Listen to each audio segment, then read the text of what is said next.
Hello दोस्तों, आज की कहानी है अपने आप को पहचानो। एक भिखारी था जो कि अक्सर ट्रेन में भीख मांगता था। एक दिन की बात है, वह रोज़ की तरह ही भीख मांग रहा था। तब उसे ट्रेन में एक अंदर सूट बूट वाले व्यक्ति को देखा, जिसे देखकर भिखारी को लगा कि ये व्यक्ति भीख में ज़रूर कुछ अच्छा देंगे। उसके बाद वह उस व्यक्ति के पास चला गया और भीख मांगने लगा। भिखारी, सेठ कुछ दो ना।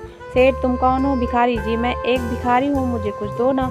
सेठ ने भिखारी से कहा, अगर मैं तुम्हें भीख दूंगा तो बदले में तुम मुझे क्या दोगे? भिखारी कुछ समझ नहीं पाया और सेठ से कहने लगा कि मैं तो सेठ भिखारी हूँ, मैं भला आपको क्या दे सकता हूँ।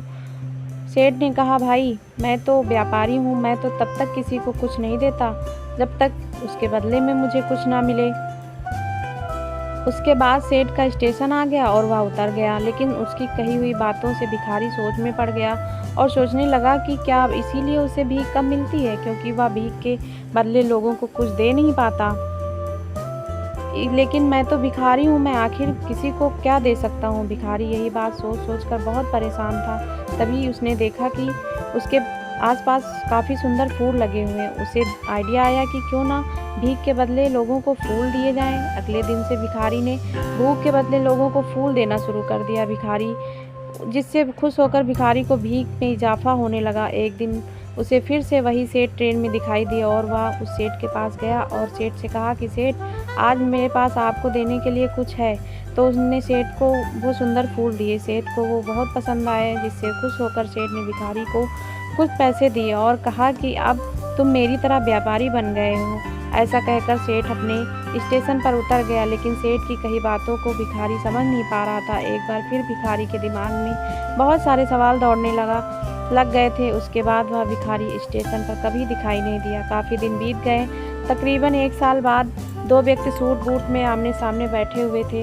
तब एक ने दूसरे से कहा कि साहब, आपने मुझे पहचाना? उस पर दूसरे ने कहा, नहीं भाई, मैंने तुम्हें नहीं पहचाना, लगता है हम पहली बार मिल रहे हैं। इस पर पहले वाले ने कहा, नहीं साहब, हम तीसरी बार मिल रहे हैं। तब दूसरे ने कहा कि आप याद दिलाओगे कि हम पहली और आके दूसरी इस पर पहले वाले ने कहा, साहब मैं वही भिखारी हूँ जिसे आपने भीख के बदले कुछ देने के लिए कहा था। वो हमारी पहली मुलाकात थी।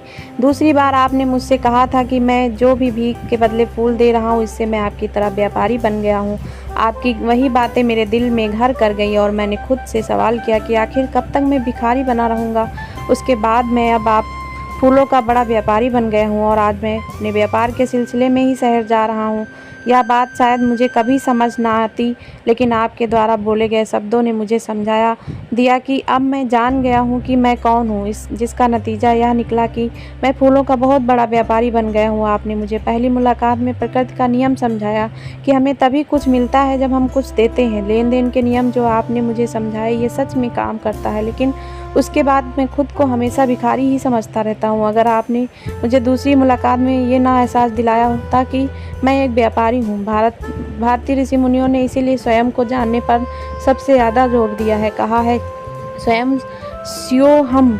अब बस समझ की बात है। इस भिखारी ने जब तक खुद को भिखारी समझा, वो भिखारी ही बना रहा, और जब उसने खुद को व्यापारी मान लिया, वह व्यापारी बन गया। तो फ्रेंड, कैसी लगी आप सभी को ये कहानी? Thank you for watching this story. Bye bye friends, मिलते हैं आप सभी को किसी नई स्टोरी।